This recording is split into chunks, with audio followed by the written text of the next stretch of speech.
Okay, so today is day 36 of Bible in 90 Days, or What's in the Bible, where we are going through the whole Bible from Genesis all the way to Revelation, just to get an idea, a full picture of what the Bible talks about. Because sometimes we might concentrate on just some verses or some passages or certain other places that we like for our devotions. But we thought this time around would be a good time to just go from, the beginning all the way to the end and just read the Bible like a novel. You know, how you would read a novel chapter by chapter until you get to the end, because this is one story from Genesis all the way to Revelation of how God is working through, how He was working through Israel and humanity and Jesus and, now ourselves. So I think it's important for us to know what the full picture of the Bible is, especially as Christians. To get to know that story. So at the moment, yesterday we did day 35.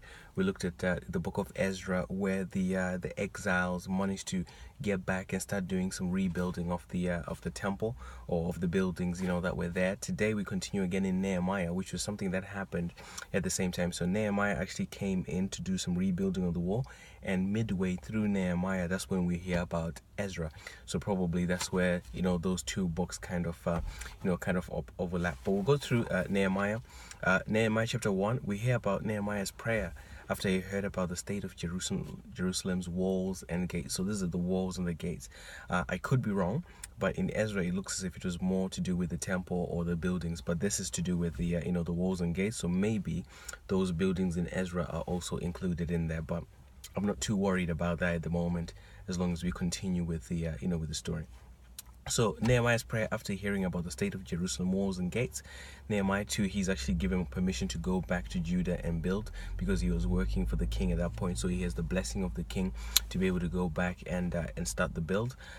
Straight away we hear about these two guys, Sanballat and Tobiah, who were opposed to Nehemiah's work and the work that the Israelites were doing. So they start, with mocking Nehemiah for what he was about to do.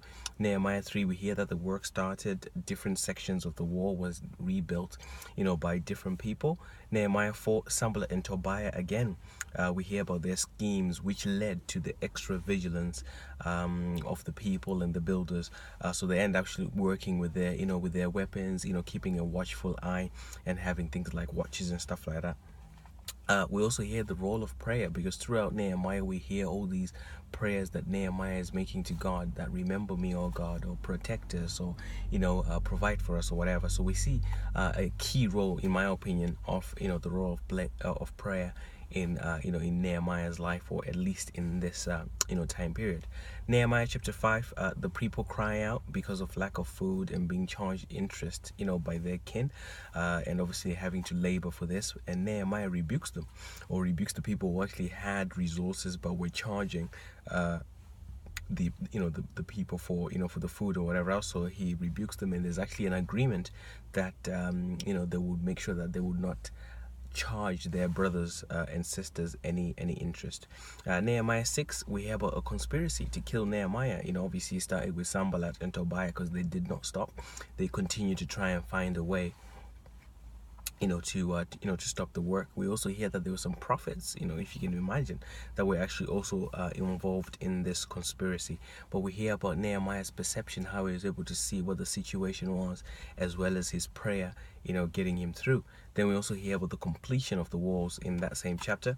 Nehemiah 7, after everything is finished, we hear about the stationing of the Levites and the gatekeepers to actually guard the wall.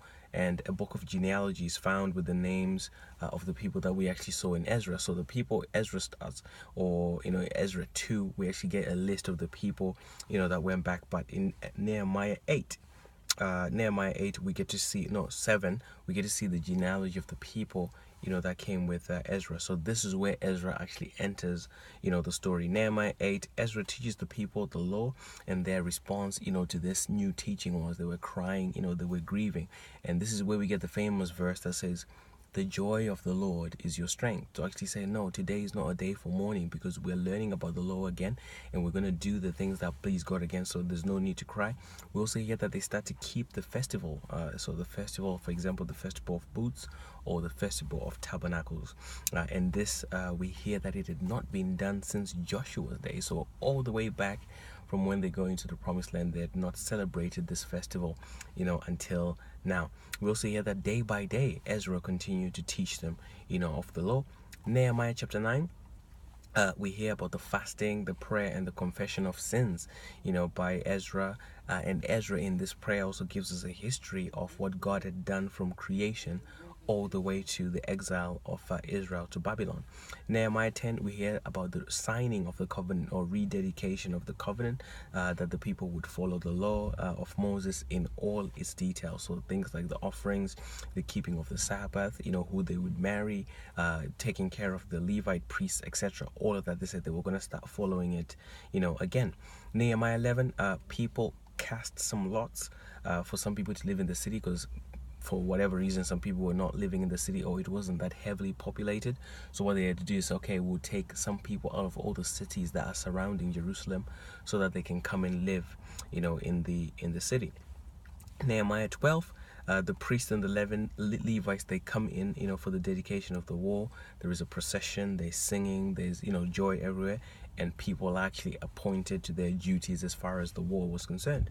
Nehemiah 13, which is actually the last chapter in the book of Nehemiah, we hear that some duties, unfortunately, were neglected, and some people started misbehaving and not following the law, and then Nehemiah had to come back and, he sorted that out and made sure that people would follow the things that they had agreed to.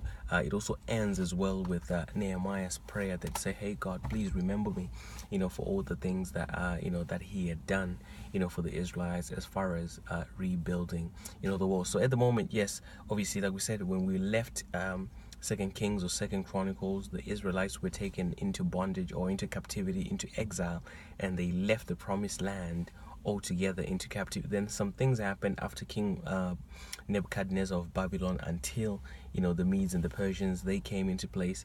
But then we hear about Cyrus, who then said, okay, they could go, and all the other kings that were involved in having the Israelites come back from exile back to Jerusalem and back to their lands, to try and rebuild. So that's basically where the story is.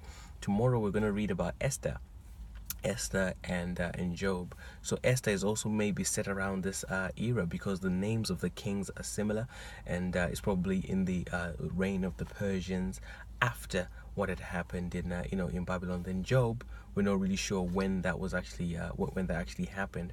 However, it's just a good story for us to know as well, because I think it's an important one, the book of Job, as far as how we look at things like suffering and God's control over events. But anyway, that's for tomorrow. Let's not get too excited. Today was Nehemiah, who came back, was given leave by the king to come and